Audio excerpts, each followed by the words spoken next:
Hello friend.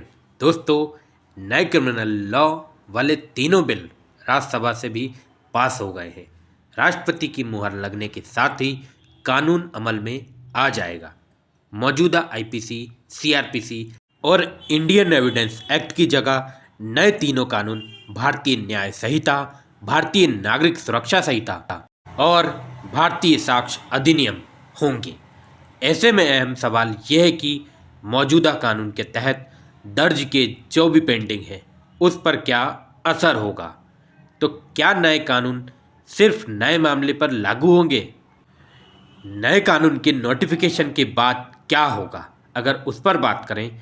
तो अगर उस पर बात करें तो नए क्रिमिनल लॉ कानून होने की जो भी तारीख होगी उस तारीख से जब अपराध होगा तो वह नए कानून में दर्ज किया जाएगा। उसी के हिसाब से मुकदमा चलेगा और सज़ा होगी। इसका मतलब है कि आईपीसी, सीआरपीसी और एविडेंस एक्ट का नए मामले में असर नहीं होगा।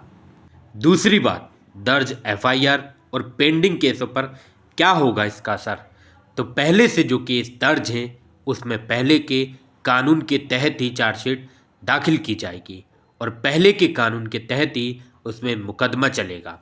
जो केस अदालतों में पेंडिंग है उन केसों की सुनवाई पहले की तरह चलती रहेगी, उन पर असर नहीं होगा। तीसरी बात, पुलिस के सामने क्या चुनौतियां होंगी? अभी तक पुलिस को आईपीसी, सीआरपीसी और इंडियन एविडेंस एक्ट के तहत बारे में ट्रेनिंग दी जाती रही है। जब नया कानून लागू होगा तो पुलिस को नए कानून के बारे में भी ट्रेनिंग देनी होगी। पुलिस की ड्यूटी बढ़ जाएगी क्योंकि पुराने कानून के तहत उन्हें केसों की पैरवी करनी होगी और पुराने एफआईआर में पहले के नियम के तहत आगे कार्रवाई करनी होगी। नए केसों में नए कानून के तहत कार्रवाई करनी होगी और एफआईआर से लेकर चार्जशीट दोनों ही में नए प्रावधान पर अमल करना होगा। हालांकि धाराएं बदल गई हैं पर उसका कंटेंट वही है।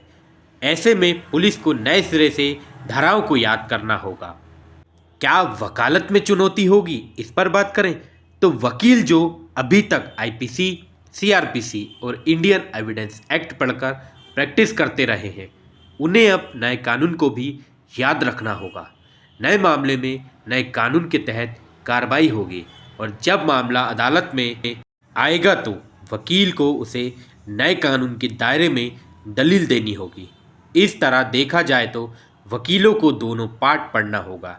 जो अभी लॉ कर रहे हैं वे जब पढ़कर निकलेंगे तो दोनों ही कानून यानी पुराने और नए कानून के बारे में उन्हें बराबर जानकारी रखनी होगी।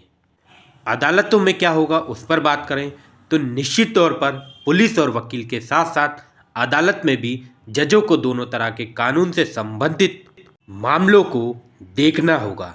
ये हो सकता है कि एक केस नए मामलों से संबंधित हो तो दूसरा केस पुराने पेंडिंग केस से संबंधित हो। तो ऐसे में दोनों ही मामले में तय प्रक्रिया और कानून के तहत आगे बढ़ना होगा। टेरर एक्ट और संगठित अपराध पर संशय की बात करें तो अभी तक यूएपीए के तहत आतंकवाद से संबंधित अपराध को डील किया जा रहा है।